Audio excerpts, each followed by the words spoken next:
योगिनी एकादशी। आषाढ़ मास के कृष्ण पक्ष की एकादशी को योगिनी एकादशी कहते हैं। मान्यता है कि इस एकादशी का व्रत करने से आपके सभी पाप नष्ट होते हैं और आपको परम पुण्य की प्राप्ति होती है। योगिनी एकादशी के व्रत में विधि विधान से विष्णु भगवान की पूजा की जाती है और व्रत कथा का पाठ किया जाता है।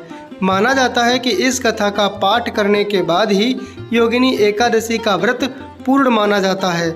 इस बार योगिनी एकादशी का व्रत 22 जून रविवार को रखा जाएगा। युधिष्ठिर ने पूछा, वासुदेव, आषाढ़ मास के कृष्ण पक्ष की जो एकादशी है उसका नाम क्या है? कृपया उसका वर्णन कीजिए। भगवान श्री कृष्ण बोले, हे राजन, आषाढ़ मास की जो कृष्ण पक्ष की एकादशी है उसका नाम योगिनी एकादशी है। यह बड़े बड़े पापों का नाश करने वाली है। संसार सागर में डूबे हुए प्राणियों के लिए यह सनातन नौका के समान है। तीनों लोकों में यह सारभूत व्रत है। अलकापुरी में राजाधिराज कुबेर रहते हैं। वे सदा भगवान शिव की भक्ति में तत्पर रहने वाले हैं। उनके हेममाली नाम वाला एक यक्ष सेवक था जो पूजा के लिए फूल लाया करता था, क्योंकि कुबेर जी यक्षों के राजा हैं। हेममाली की पत्नी बड़ी सुंदरी थी। उसका नाम विशालाक्षी था। वह यक्ष अपनी सुंदर पत्नी के काम पाश में आबद्ध होकर सदा अपनी पत्नी में आसक्त रहता था। एक दिन की बात है, हेममाली मानसरोवर से फूल लाकर अपने घर में ही ठहर गया और पत्नी के प्रेम का रसास्वादन करने लगा। इसलिए कुबेर के भवन में न जा सका। इधर कुबेर मंदिर में बैठकर शिव जी का पूजन कर रहे थे। उन्होंने दोपहर तक फूल आने की प्रतीक्षा की। जब पूजा का समय व्यतीत हो गया तो यक्षराज ने कुपित होकर सेवकों से पूछा, यक्षों, दुरात्मा हेममाली क्यों नहीं आ रहा है?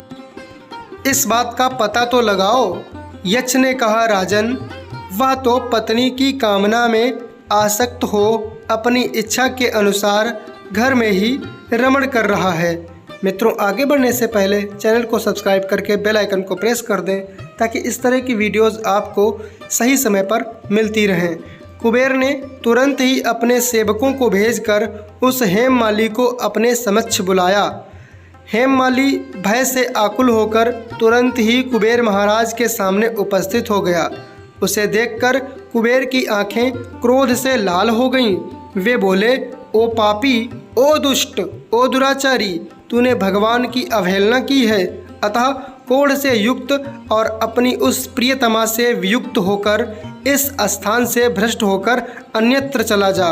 कुबेर के ऐसा कहने पर वह उस स्थान से नीचे गिर गया।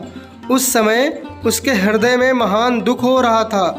कोढ़ से सारा शरीर पीड़ित था, परंतु शिव पूजा के प्रभाव से उसकी स्मरण शक्ति लुप्त नहीं होती थी। पातक से दबा होने पर भी वह अपने पूर्व कर्म को याद रखता था। तदनंतर इधर उधर घूमता हुआ वह पर्वतों में श्रेष्ठ मेरुगिरी के शिखर पर गया। वहाँ उसे तपस्या के पुंज मुनिवर मार्कंडेय जी का दर्शन हुआ। पापकर्मा यक्ष ने दूर से ही मुनि के चरणों में प्रणाम किया। मुनिवर मार्कंडेय ने उसे भय से कांपते देख परोपकार की इच्छा से निकट बुलाकर कहा, तुझे कोढ़ का रोग कैसे हो गया? तुझे कोढ़ के रोग ने कैसे दबा लिया? तू क्यों इतना अधिक निंदनीय जान पड़ता है? यक्ष बोला, मैं महाराज कुबेर का अनुचर हूँ। प्रतिदिन भगवान शिव जी की पूजा के लिए मानसरोवर से कमल पुष्प लाकर कुबेर के भवन में पहुंचाना मेरा कर्म था। लेकिन एक दिन पत्नी के साथ रमण करते हुए मुझे समय का ज्ञान न रहा और पुष्प ले जाने में विलंब हो गया। इससे कुबेर महाराज ने क्रोधित होकर मुझे श्राप दे दिया और मैं कोढ़ से पीड़ित पत्नी के वियोग से दुखी होकर दूर दर दर भटक रहा हूँ। आज किसी पुण्य कर्म से मैं आपके समक्ष उपस्थित हुआ हूँ। ऋषियों का स्वभाव दयालु और परोपकार वाला होता है। सो हे महात्मन, आप ही मुझ अभागे को कर्तव्य का बोध कराते हुए पाप से मुक्ति का कोई उपाय बताएं। मार्कंडेय जी ने कहा, तुमने यह अच्छी बात कही है, असत्य भाषण नहीं किया है, इसलिए मैं तुम्हें कल्याणप्रद व्रत का उपदेश करता हूँ। तुम आषाढ़ के कृष्ण पक्ष की योगिनी एकादशी का व्रत करो।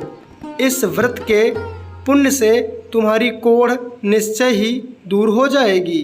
भगवान श्री कृष्ण कहते हैं, ऋषि के ऐसे वचन सुनकर हेममाली दंड की भांति मुनि के चरणों में पड़ गया, अर्थात मुनि को दंडवत प्रणाम किया। मुनि ने उसे उठाया, इससे उसको बड़ा हर्ष हुआ। मार्कंडेय जी के उपदेश से उसने योगिनी एकादशी का व्रत किया, जिससे उसके शरीर की कोढ़ दूर हो गई। मुनि के कथनानुसार उस उत्तम व्रत का अनुष्ठान करने पर वह हेममाली पूर्ण सुखी हो गया। नृपश्रेष्ठ, यह योगिनी का व्रत ऐसा ही बतलाया गया है।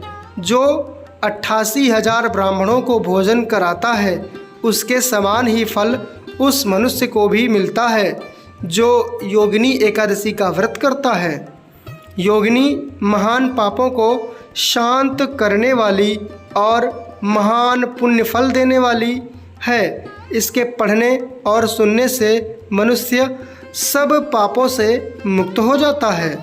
मित्रों, अगली वीडियो के लिए चैनल को सब्सक्राइब कीजिए और मिलते हैं अगली वीडियो में। तब तक के लिए कमेंट बॉक्स में जय श्री हरि विष्णु लिखना ना भूलें।